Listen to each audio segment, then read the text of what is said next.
Car blast ने पूरे देश को हिलाकर रख दिया। ये ब्लास्ट उस जगह हुआ जिसे शहर की सबसे सुरक्षित लोकेशनों में गिना जाता है। कार में लगाए गए विस्फोटक की ताकत बताती है कि ये किसी छोटे आतंकी मॉड्यूल की कार्रवाई नहीं, बल्कि एक सुनियोजित और गहरी साजिश थी। धमाका इतना तेज था कि आसपास खड़ी गाड़ियों के शीशे टूट गए और इलाके में अफरा तफरी मच गई। जांच एजेंसियों ने शुरुआती जांच में पाया कि कार में आईईडी का उपयोग किया गया था, जो किसी अनुभवी आतंकी नेटवर्क के संकेत हैं।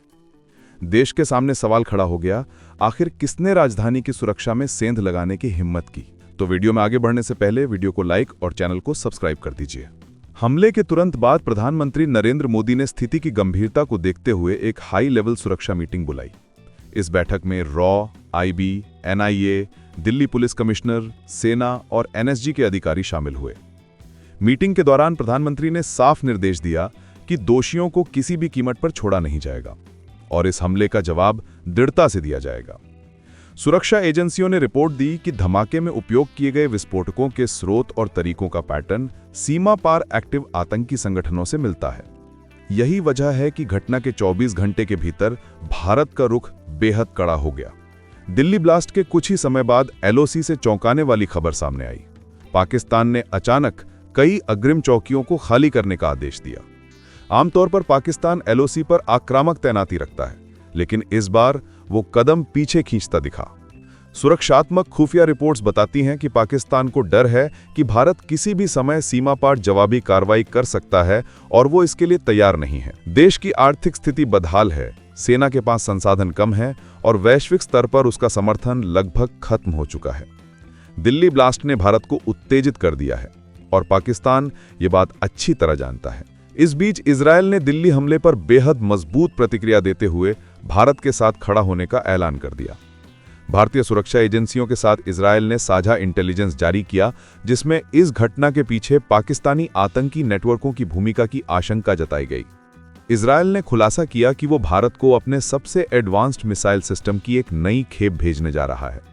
ये मिसाइलें अत्यधिक सटीकता वाली हैं, जिनका उपयोग इजरायल ने गाजा और लेबनान में आतंकियों को खत्म करने में किया था। इन मिसाइलों के भारत पहुंचने से भारतीय सेना की प्रतिघाती क्षमता कई गुना बढ़ जाएगी। इजरायल का भारत को यह सैन्य समर्थन पाकिस्तान के लिए एक बड़ा झटका है।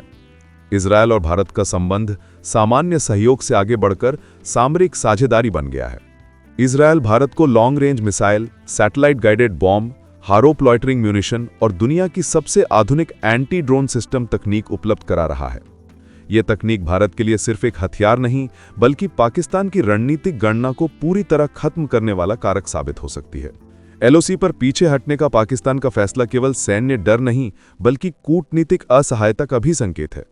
पाकिस्तान जानता है कि अगर भारत को इजरायल का साथ मिला और भारत ने किसी कड़े एक्शन का फैसला कर लिया, तो उसके पास आक्रामक मोर्चे पर टिक पाने का कोई विकल्प नहीं बचेगा। पाकिस्तान की आर्थिक स्थिति आईएमएफ के कर्ज में डूबी है, विदेशी मुद्रा भंडार कम है और सेना के पास आधुनिक हथियारों की कमी है। वहीं भारत दुनिया का 5वां सबसे बड़ा रक्षा बजट रखने वाला देश है और उसकी नई रक्षा साझेदारियां पाकिस्तान के लिए लगातार चिंता का विषय बन रही हैं। इस पूरे मामले पर चीन की प्रतिक्रिया भी महत्वपूर्ण रही।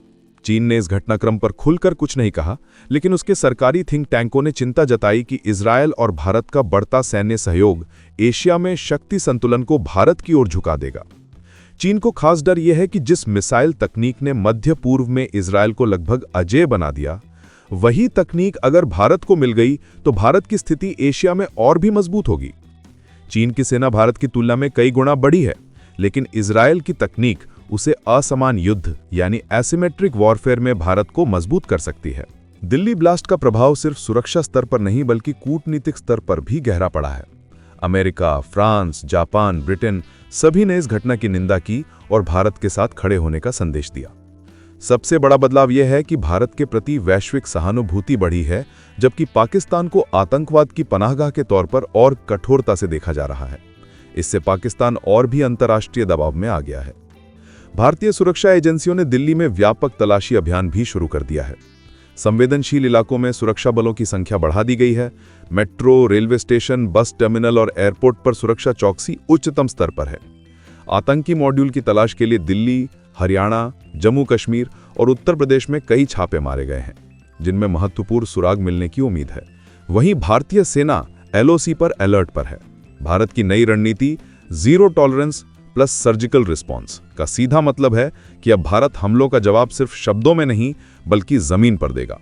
इजरायल की मिसाइल तकनीक इस रणनीति में भारत का सबसे बड़ा हथियार साबित हो सकती है, क्योंकि यह पाकिस्तान की किसी भी चौकी या आतंकी लॉन्चपैड को कुछ ही मिनटों में खत्म कर सकती है। पाकिस्तान की सेना ने सोशल मीडिया पर अपनी तैनाती के वीडियो दिखाकर ताकत दिखाने की कोशिश की, लेकिन वास्तविकता यह है कि उनकी बड़ी संख्या में चौकियां खाली हैं। पाकिस्तान की जनता भी सवाल उठा रही है कि देश की सेना आतंकी गुटों के कारण पड़ोसी देशों को क्यों उकसाती है, जिसकी मार आम नागरिकों को झेलनी पड़ती है। अंदरूनी पॉलिटिक्स भी फूट रही है और सेना पर दबाव बढ़ रहा है। अगर इस पूरे घटनाक्रम का सार निकाला जाए तो तस्वीर साफ है। दिल्ली ब्लास्ट पाकिस्तान की गलती थी, लेकिन उसका नतीजा उसे ही भुगतना पड़ रहा है।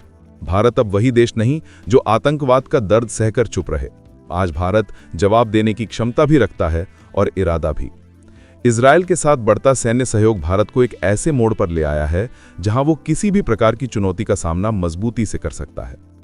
यह दौर दर्शाता है कि भारत की शक्ति, उसकी कूटनीति और उसकी सेना अब उस स्तर पर पहुंच चुकी है जहां कोई भी देश भारत पर हमला करने से पहले 100 बार सोचेगा।